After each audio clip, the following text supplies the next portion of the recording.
តបបងប្អូនទាំងអស់គ្នានេះដើរហាត់ប្រាណមកខ្ញុំដោយសារតែមុនហ្នឹងខ្ញុំបាន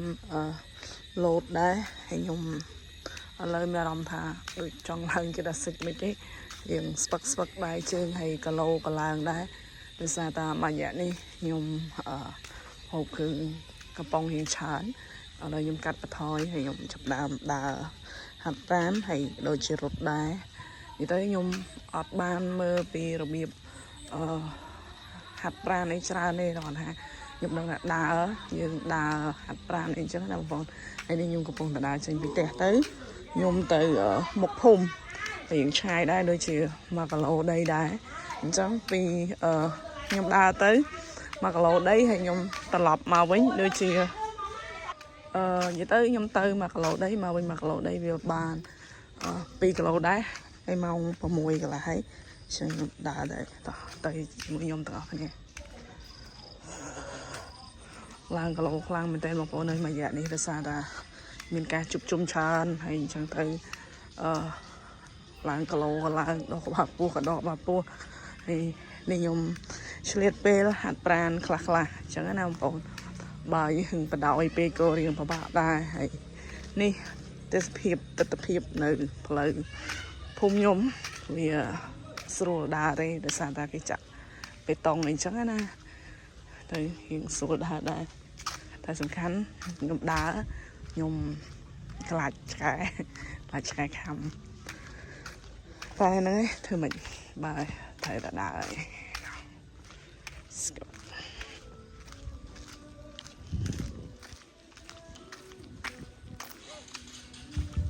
ឯងមានជីកង់ទៀតសុំជ័យកង់ជាមួយសិនហើយក្មេងៗគាត់សុកភូមិគាត់ជីកង់ហាត់ប្រាណដែរអញ្ចឹងណាអត់សូវមានអ្នកដើរទេនៅនេះភាគច្រើនគេជីកង់ហាត់ប្រាណ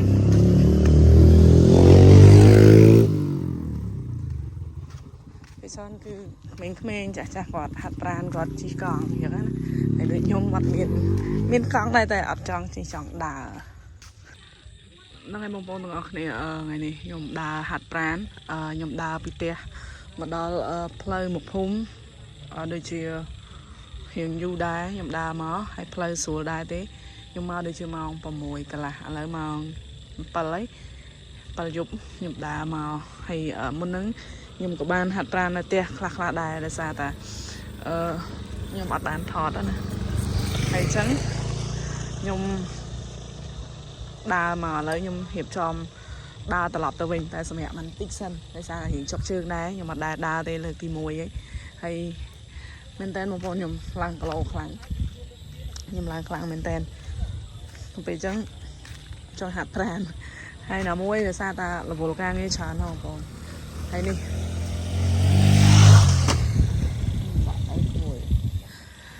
ហ្នឹងហើយទេសភាពនៅទស្សនភាពនៅស្រុកខ្ញុំផ្លូវអត់សូវស្ងាត់ទេហើយក៏អត់ងឹតដែរដោយសារតែមានពូលសូឡាតាមផ្លូវអញ្ចឹងណាបងប្អូន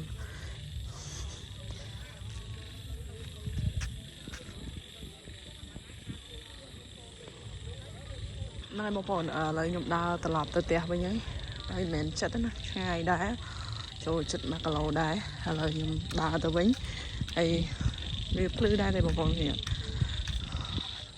ដើរទៅដើរមកដោយសារតែចង់ហាត់ប្រាណតិចថ្ងៃនេះចោលសុខភាពយូរហើយអត់សិនពេលផងលើឆ្លៀតដើរបានច្រើនហាត់ប្រាណបានច្រើនពីមុនខ្ញុំយកការសบายជប់ជុំច្រើនសូមបានហាត់ប្រាណទេហើយសម័យមើលបងប្អូនដើរហាត់ប្រាណដើរឃើញគេកំពុងតែជុំគ្នាហូបអីអូយគិតអត់ចេញទេហ្នឹងហើយឥឡូវខ្ញុំដើរហួសកន្លែងគេហូបអីដោយសារតែយើងដើរកាត់កន្លែងគេអញ្ចឹងខ្ញុំអត់សូវហ៊ានថតដែរឥឡូវខ្ញុំដើរត្រឡប់មកយ៉ាងឆ្ងាយដែរហ្នឹងហើយបងប្អូនខ្ញុំសូមនិយាយតិចមូលហេតុដែលខ្ញុំមកហាត់ប្រាណនេះដោយសារតែមួយរយៈមុនខ្ញុំរវល់ធ្វើការបងប្អូនពេលអញ្ចឹងយើងអត់សូវមានពេលហាត់ប្រាណទេយើងការងារក៏ច្រើនអីក៏ច្រើនអញ្ចឹងណាយើងត្រូវរត់លុយសងធនាគារទៅពេលហើយខ្ញុំមានការជួបជុំច្រើនហើយខ្ញុំហូបទឹកកប៉ុង thường phải em chọn mình đen lợi về thừa nhôm nó và bạn nâng luôn nhôm làng cà lô nhôm đỏ bà pua hay nhôm sport đáy sport chương anh chắc nào một bên trong của bạn nâng khốn cho bạn phầy thì có ở đây nhôm trăng đa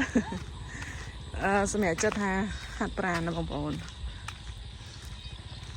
ยมรถในเตะมาดองหายปตายยมหลบกลางเงี้ยtớiยมធ្វើការងារเตะหัวยมก็ដើរទៅដើរមកឥឡូវยมត្រឡប់មកពីមុខភូមិវិញហើយយើងឆ្ងាយដែរបងប្អូនអត់ចិត្តទេតែដោយសារតែផ្លូវយើងអត់សូវស្ងាត់ទេមានគេជិះម៉ូតូទៅមកហើយម្យ៉ាងទៀតដល់ម៉ោងបងប្អូនយើងគាត់មកពីធ្វើការវិញអញ្ចឹងណាចឹងគាត់ឆ្ងល់មិនថ្ងៃហ្នឹងខ្ញុំដើរអញ្ចឹងប៉ិតខ្ញុំហាត់ប្រាណសោះណាបងប្អូនឃើញផ្លូវភូមិខ្ញុំអត់ស្ងាត់ទេហើយក៏អត់ល្ងឹតដែរភ្លឺរហូតហ្មងអត់មានអីជាគួរឲ្យបារម្ភណាខ្ញុំនិយាយតិចបងប្អូនកុំយកគំរូកុំយកសម្រាប់តាមខ្ញុំដោយសារតាមមុន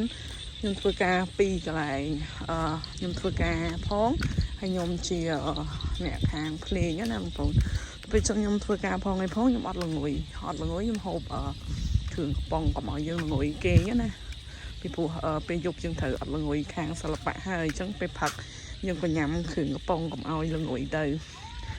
ពេលហ្នឹងខ្ញុំញ៉ាំមកកំប៉ុងល្ងាចឡើងខ្ញុំញ៉ាំកំប៉ុងទេចឹងវា2កំប៉ុងរយៈពេលដូចជាយូរឆ្នាំមកខ្ញុំញ៉ាំរហូតពេលឥឡូវវាចាប់ផ្ដើមធ្វើទុកបដ ாய் ពេលចាប់ផ្ដើមធ្វើទុកខ្ញុំភ័យខ្លួនឯងបដ ாய் មានថ្ងៃខ្លះខ្ញុំងើបពេលផឹកមកខ្ញុំញ៉ាំទឹកកំប៉ុងមកកំប៉ុងហើយរួចទៅថ្ងៃឡើងខ្ញុំមានការជួបជុំខ្ញុំក៏ញ៉ាំអីមួយអ្នកធ្វើការអីចឹងណាបងប្អូនបន្ទាប់មកងាកឡើង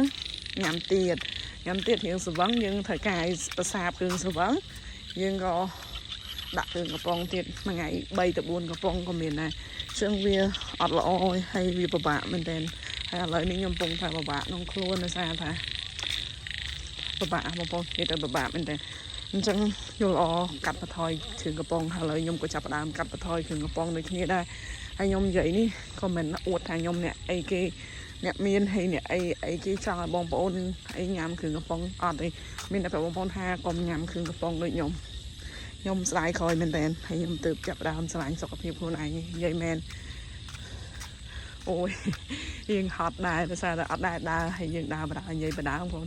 ឥឡូវដល់ក្នុងភូមិហ្នឹងប៉ុន្តែផ្ទះខ្ញុំនៅចុងគេអញ្ចឹងរៀងឆ្ងាយដែរដើរហ្នឹងដើរបដាអីបដាហ្នឹងគឺរៀងខ្លាចសត្វដោយសារតែឆ្កែនៅក្នុងការកាចណាអត់មានសត្វអីមានតែឆ្កែទេហត់នេះចាបងប្អូនផ្ទះបងហើយចឹងទៅតែអត់ស្ងាត់ឲ្យភូមិខ្ញុំយើងអ្នកស្រុកស្រែចំការគឺចឹងហើយបងប្អូនតែផ្លូវស្រុកភូមិខ្ញុំអត់អីទេស្អាតភ្លើងសូឡាតាំងពីផ្លូវចូលភូមិរហូតដល់មុខផ្ទះខ្ញុំទៅដល់ក្រោយផ្ទះខ្ញុំភ្លើងរហូតអត់ដែរដើរហត់តាបងប្អូនហត់ខ្ញុំចាប់ពីថ្ងៃនេះទៅខ្ញុំនឹងកាត់បន្ថយគ្រឿងកំប៉ុងហើយខ្ញុំនឹងកាត់បន្ថយការជួបជុំបើទោះបីជាការងារខ្ញុំត្រូវមានការជួបជុំញ៉ាំគ្រឿងស្វឹងញ៉ាំអីក៏ខ្ញុំសុំអត់ញ៉ាំដែរដោយសារតែខ្ញុំសុំស្រឡាញ់ខ្លួនឯងវិញហើយមែនតើបងប្អូនពិបាកអាយុយើងក៏កាន់តែច្រើនហើយយើងត្រូវការស្រឡាញ់ត្រូវការមើលថែសុខភាពចឹងណា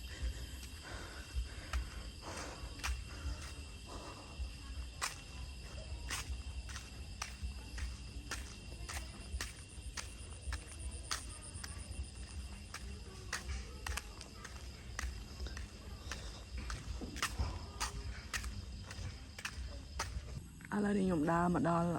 សាលាបុណ្យរោងបុណ្យខ្ញុំវិញហើយមកទឹកស្ទឹងបងប្អូនស្ទឹងព្រៃថ្នោតហើយនេះសាលាបុណ្យ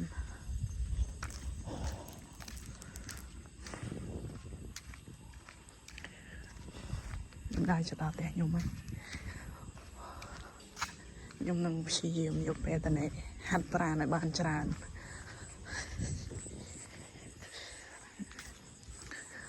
ដោយសារតែមុនខ្ញុំរវល់ការងារច្រើនពេកបងប្អូនអើយហើយ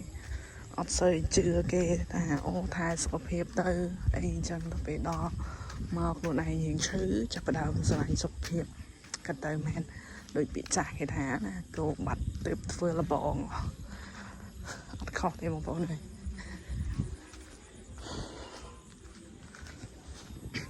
ហើយនៅស្រុកភូមិខ្ញុំអត់សូវអ៊ូអរដោយសារតែថ្ងៃនេះថ្ងៃពួកគាត់មកពីធ្វើការតាមផ្ទះគាត់អស់កម្លាំងរៀងខ្លួនណាតែខ្លះមកងូតទឹកញ៉ាំបាយខ្លះមកធ្វើបាយធ្វើម្ហូបហើយបានរៀបចំញ៉ាំបាយងូតទឹកអីចឹងទៅនេះខ្ញុំដើរចុះដល់ផ្ទះខ្ញុំវិញហើយបានប្រហែលជា1 គីឡូដីដោយសារតែខ្ញុំអត់ហ៊ានដើរទៅដល់មុខ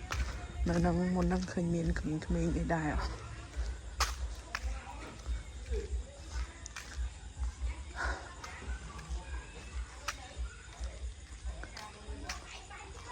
អូអ្នកផ្ទះខលមកអត់ដឹងហើយនេះយកទូរស័ព្ទមកហើយអត់បានប្រាប់គាត់រៀងហត់ហើយចុកជើងតែវាជាថ្ងៃទី1ខ្ញុំពិបាកតិចហើយខ្ញុំនឹងព្យាយាមឲ្យស៊ាំ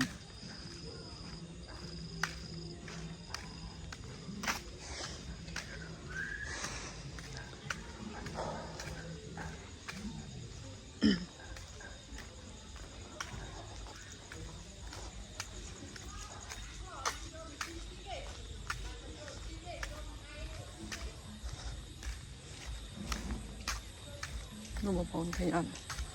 ភ្លើងអំពូលភ្លឺរហូតដល់ក្រោយផ្ទះខ្ញុំឥឡូវខ្ញុំដើរមកដល់ផ្ទះវិញហើយនោះក្រោយផ្ទះដើរដល់ផ្ទះខ្ញុំវិញហើយ